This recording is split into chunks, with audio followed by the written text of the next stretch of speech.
మరి రోజు రోజుకి కూడా కొత్త కొత్త అంశాలన్నీ కూడా మరి మా దగ్గరికి వస్తున్నాయి. మేము ఈ ముందు ఉంచుతూ ఉన్నాం.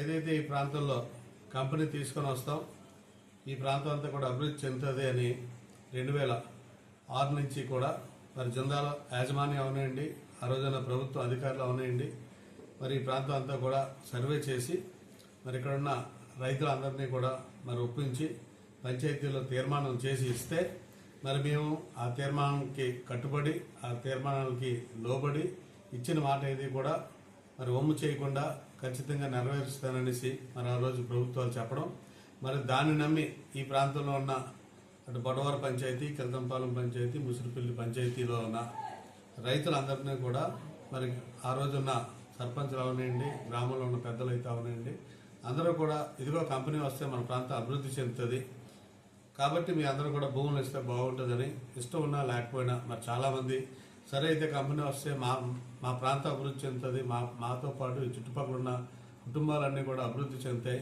చాలామంది నిరుద్యోగులు ఉన్నారు ఈ ప్రాంతంలో, అందరికీ ఉద్యోగాలు వస్తాయి అని ఒక మంచి ఆలోచనతోటి మరి అందరూ కూడా మరి ఒప్పుకోవడం జరిగింది.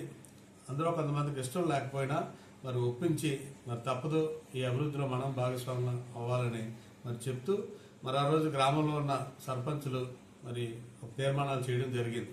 మరి ఆ తీర్మానాలన్నీ కూడా మరి బొడవర పంచాయతీ, కిల్తంపాలెం పంచాయతీ, ముసిరిపల్లి పంచాయతీ మరి 3 పంచాయతీ నుంచి కూడా తీర్మానాలు ఇవ్వడం జరిగింది. పెదకండపల్లి రైతులు కూడా కిల్తంపాలెంలోనే ఉంటారు.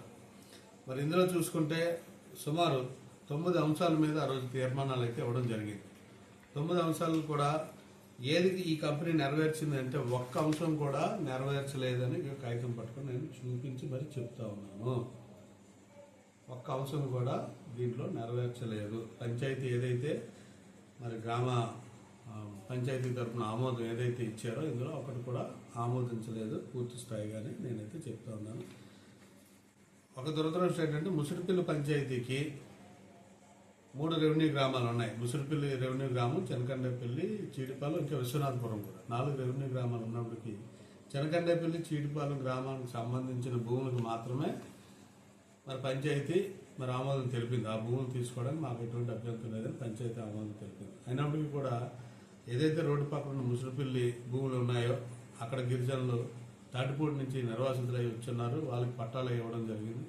ఆ భూములు కూడా 2006లో గ్రామ సభ అయిన తర్వాత 2008 డిసెంబర్లో రిజిస్ట్రేషన్ చేసుకున్నాడు. ఆ సర్వే నెంబర్లు కూడా వేసి అడ్డదారిలోని మరి ఆ రిజిస్ట్రేషన్ చేసుకోవడం జరిగింది. ఒక తప్పు.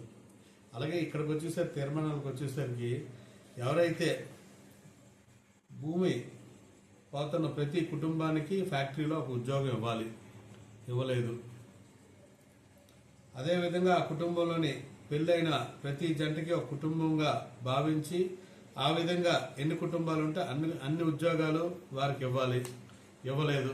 ఉద్యోగం కాదు, మినిమం వేజెస్ కూడా వాళ్ళు ఎవరికి ఇవ్వలేదు.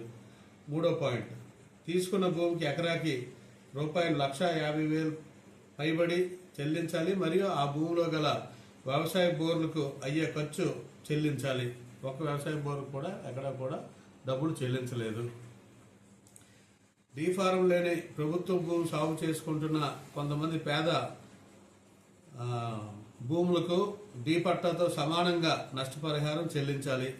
ఎవరైతే సాగు హక్కు ఉందో వాళ్ళెవరికి కూడా ఈ రోజుకి వచ్చి కూడా న్యాయం జరగలేదు. డీఫారం భూమి కొనుగోలు చేసుకొని ఆ భూమి తప్ప వేరే భూమి లేని నిరుపేదలకు సాగు ప్రకారం డీ పట్టాతో సమానంగా నష్టపరిహారం చెల్లించాలి. ఇందులో రాసినప్పుడు సుమారు ఈ మధ్యన మనం చూస్తా ఉన్నాం, దగ్గర 18 మందికి 74 ఎకరాలని పిఓటి కింద చేసి మరి దానికేమో గవర్నమెంట్ ₹1 కూడా చెల్లించలేదు. అది కూడా ఇవ్వలేనట్టే.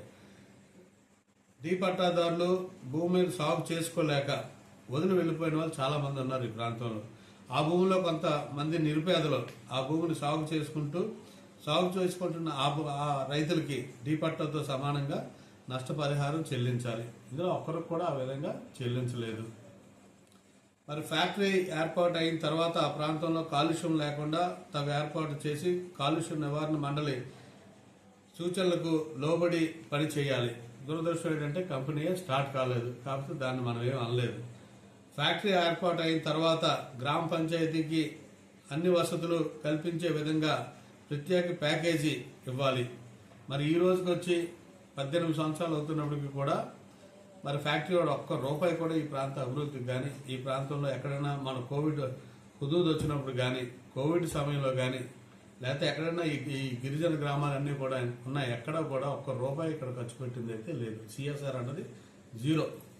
మరి కంపెనీ వస్తే సిఎస్ఆర్ వస్తుంది, అన్ని రకాలుగా ఆ రోజు మాట్లాడుకున్నాం.